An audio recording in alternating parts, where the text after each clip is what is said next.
So the next thing that happened on Monday Night Raw, we get to the next segment of the night where we see CM Punk. He makes his return back tonight on Raw in Chicago. He comes out to the ring and, he gets a few things to talk about. And he says that he gets to talk about a lot of stuff. And he was talking about how it was great to be in Chicago tonight, how it was great to be back, and all that stuff.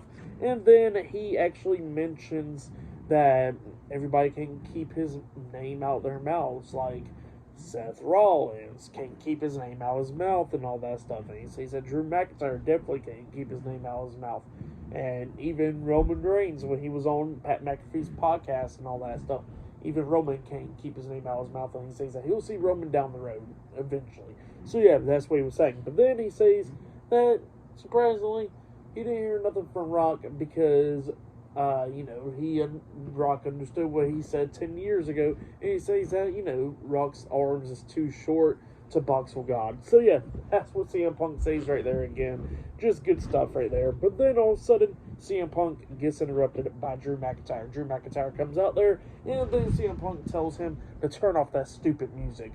And yeah, that's what he was talking about. And then Drew McIntyre walks over to the announce table, clears off the announce table, sits down, crisscross applesauce, just like CM Punk. And, he tells the cameraman not to look up his kilt because he's a perv and all that stuff. And CM Punk was like, "What, are you wearing a kilt because you're a Scottish psychopath, or are you wearing a skirt and just want to be a troll?" And McIntyre tells him, "Hey, it's 2024, you better be quiet before you get canceled." So yeah, that's what he tells Punk right there. And Drew McIntyre was talking about how that he's the one that took out CM Punk and all that stuff, and he gets that name on the checklist on the back of his shirt. And CM Punk was like, "Yeah, you gotta throw somebody else's name on the shirt to make it sell out, huh?" So yeah, that's what Punk says. And Punk kept on trying to tell McIntyre to get in the ring because he wants to fight McIntyre really bad for what McIntyre did to him a few months ago. And McIntyre just would not get in the ring. And he says something about, "It's kind of funny that you're going to rehab even though you don't even do drugs and alcohol, huh? You spend more time in rehab and all that stuff dealing with injuries than you can in the wrestling ring." So yeah, that's what McIntyre was saying. And McIntyre was going on and on, talking about how he should be world champion by now and all that stuff. And, that he's going to finally have his moment at WrestleMania. And he wants to thank his number one fan, CM Punk, for that. And he says that he's going to prove to everybody that he was the chosen one back in the day. And CM Punk was like, "Oh, who called you the chosen one again? What was that man's name again?" Talking about Vince right there. And, McIntyre was talking about how his dream is going to come true at WrestleMania. He's going to become world champion because he prayed for it and all that. So yeah, that's what McIntyre was talking about. And CM Punk still calling him to get into the ring, but McIntyre just would not. But then all of a sudden, the world heavyweight champion Seth Rollins comes out there. Punk was not happy about that. Rollins gets in the ring and he gets face to face with CM Punk, and he starts talking to Punk, talking about that he's been hearing around everybody, and everybody wants CM Punk to do something at WrestleMania. And he says like, "Oh, do y'all want CM Punk to be on commentary right next to Michael Cole and Pat McAfee?" And the fans is like saying no and stuff, and then they start chanting referee. So yeah, they want CM Punk to be a special guest referee so bad. And Seth Rollins looks at everybody and he goes like, "Hey, look, like, how is he going to be a referee? He can't even count with his good arm."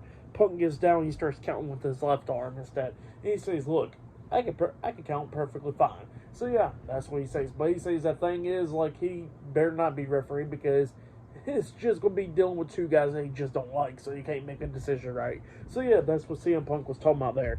And Seth Rollins was like, "You know what? I think you'd be doing great if you was on commentary, so you can just be talking about me, my finest hour and all that, because that'll be the closest that you'll ever get to the World Heavyweight Championship while I'm champion." So yeah, that's what Rollins said there. And CM Punk was like, "You know what? It don't matter what I do at WrestleMania. Either if I'm on commentary and all that stuff," he says that, he's going to still be around and all that. And, that he just don't care who becomes world champion and all that, he's going to go after him eventually. So yeah, that's what Punk was saying there. And then Punk just decides to walk out the ring. Well, then Drew McIntyre was unhappy about that, and McIntyre was like, no, the match is about me and Seth Rollins, and Punk don't get the final word by anybody. So yeah, he gets mad, he gets into the ring, and McIntyre is going off while Punk is walking away and all that, because McIntyre was like, you want to be relevant so damn bad, so that's why you can't keep mine or Rollins' name out your mouth and all that stuff.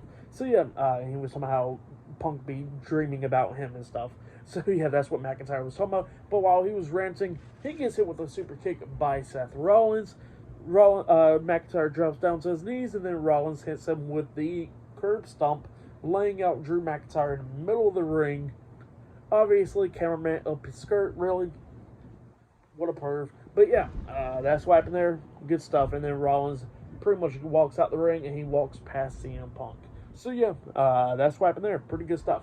But then after that, we see Shinsuke Nakamura talking backstage, because Nakamura was talking about how Jey Uso's dream is to go to WrestleMania to fight his brother and all that. But he says that tonight he's going to make sure that his dream becomes a nightmare, because what about Shinsuke's dream? So yeah, that's what Nakamura said. Later on tonight, we'll see Jey Uso versus Shinsuke Nakamura one-on-one. But yeah, up next it will be Ivy Nile versus Candice LeRae one-on-one up next. So yeah, I'll see you guys later. Till the next thing that happens on Monday Night Raw. See you guys later. Till then.